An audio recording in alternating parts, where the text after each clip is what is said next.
10 lives gone in an instant. By this time last week, we still weren't sure exactly how many people had been killed at that King Soopers off Table Mesa Drive. Instead, every Coloradan got that same pit in their stomach, wondering how many lives we've lost this time, and if they knew any of the victims. Thank you for joining us for Denver 7 News at 6. I'm Ann Trujillo. And I'm Shannon Ogden. And today we remember those 10 people we lost in Boulder a week ago. Mothers, fathers, daughters, and sons among the victims. It is a tragedy that's played out all too often in Colorado. And since 1993, there have been 7 mass shootings in our state. The first happening at an Aurora Chuck E. Cheese. Tonight, Denver 7 investigative reporter Jennifer Kovaleski takes a closer look at Colorado's painful past. The darkest moments often bring out the best in people. People who knew the victims. Well, I was afraid to see any face that I knew. People who never even met them, but wanted to shine a light on those hurting. I hope that flowers can do something. These growing memorials next to scenes of the horror of a mass shooting. This ugliness we know all too well in Colorado.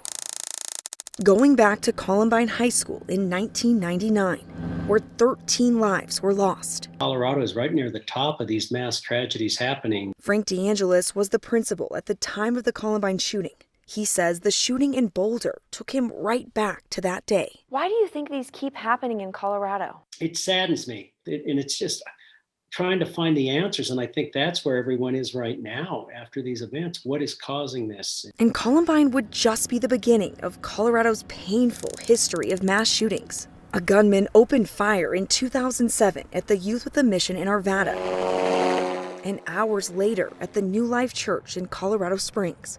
4 innocent lives were taken. The midnight showing of The Dark Knight Rises was the next target of terror. I got people running out of the theater, they're shot. The shooter fired into a packed Aurora theater, killing 12 and an unborn baby on July 20th, 2012. A day forever seared in Heather Dearman's memory. It's inspiring to come here, it really is. Dearman's cousin Ashley Moser was paralyzed in the shooting. Moser's unborn child and 6-year-old daughter Veronica were killed. She's sitting on a stone in their memory. Like looking at the 13 climbing towards the heavens. A statue of 13 cranes representing all of the victims. It reminds you that their love is still alive. Dearman helped bring the 720 Memorial to life in a garden across from Aurora City Hall. Build it for people who have gone through tragedy and need to find a place of peace. A place that has even more meaning now. But I don't think we could have ever imagined that so many people would need to come here, especially from our own state. Not again in Colorado. Like so many, Sandy Phillips is asking why there are so many mass shootings in Colorado. A Denver Post analysis from 2019 shows the Denver Metro has the 3rd most mass shootings per capita in the country.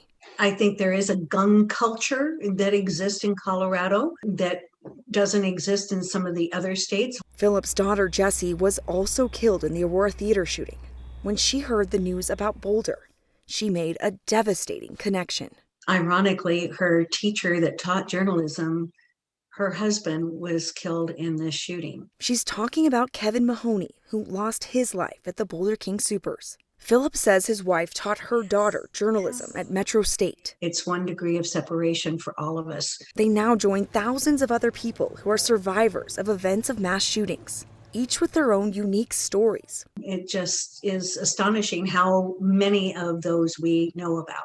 And the pain wouldn't stop in Aurora. 3 more were killed and 9 were injured in 2015. A man with a history of mental illness shot up a Planned Parenthood in Colorado Springs. And then there was the shooting at STEM School Highlands Ranch. This one here was taken when he was a... John Castillo's son Kendrick died a hero after 2 of his classmates shot him inside the school. 8 others were injured.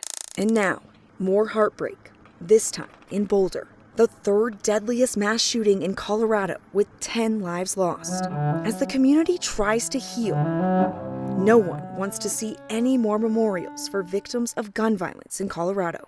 You never think it's going to be your town. I'm Denver 7 investigator Jennifer Kovaleski.